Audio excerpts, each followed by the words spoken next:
Law of attraction यानी कि आकर्षण का सिद्धांत ये कहता है कि जिस चीज़ पर आप अपना ध्यान केंद्रित करते हैं आप उसे ही आकर्षित करते हैं। जैक कैनफील्ड अपनी एक स्टोरी में बताते हैं कि मेरा एक मेंटर डब्ल्यू क्लेमेंट स्टोन नामक इंसान थे जिनकी वैल्यू उस समय $600 मिलियन थी।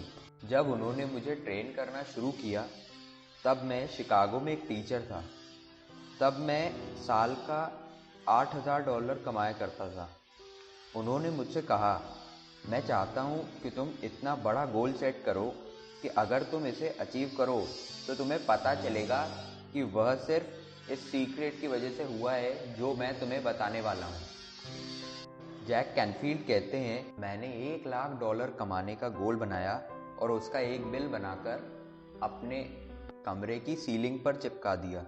मैंने विजुलाइज यानी इमेजिन करना शुरू कर दिया कि जब मेरे पास $1,00,000 होंगे तब मैं क्या करूँगा, कैसे रहूँगा, कैसे खड़ा होऊंगा।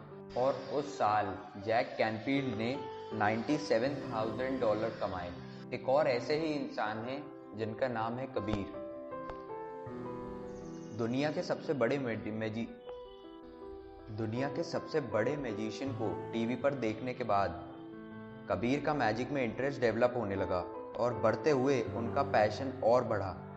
उनके हाथ सक्सेस प्रिंसिपल्स की एक कॉपी लग गई जो कि जैक कैनफील्ड के द्वारा लिखी गई एक किताब यानी बुक है। जैक कैनफील्ड कहते हैं, लॉ ऑफ अट्रैक्शन का एक बड़ा हिस्सा है एक्ट एज इफ, मतलब आप वैसे ही एक्ट करें जैसे आप सच में वही हैं जैसा आप बनना चाहते हैं। तो उन्होंने कबीर से कहा कि वो ऐसा इमेजिन और विजुलाइज करें कि वो भी एक वर्ल्ड क्लास मैजिशियन है। मेरा एक वर्कशॉप अटेंड करने के बाद कबीर मुझसे आकर मिला और मुझे टारगेट बताया। तो जैक कैनफील्ड ने कबीर से कहा कि मैं अमेरिका में मैजिक पढ़ना चाहता हूँ, नहीं, यह कहो कि मैं अमेरिका में मैजिक पढ़ रहा हूँ। मतलब इस बात को अपने दिमाग में बैठा लो कि तुम वही कर रहे हो जैसा तुम चाहते हो, भले ही तुम वह ना कर रहे हो। और क्या आप सोच सकते हैं कि क्या हुआ होगा? एक चाइनीज बिजनेसमैन एक मास्टरमाइंड ग्रुप के थ्रू उन तक पहुंचा और उसने उन्हें बताया कि वह उन्हें अमेरिका में मैजिक स्टडी करने के लिए स्पॉन्सर करने को तैयार है। फिर कुछ समय बाद उन्होंने एक विजन बोर्ड बनाया और उस विजन बोर्ड में उन्होंने एक चीज़ लिखी, Malaysian magician to perform in Hollywood.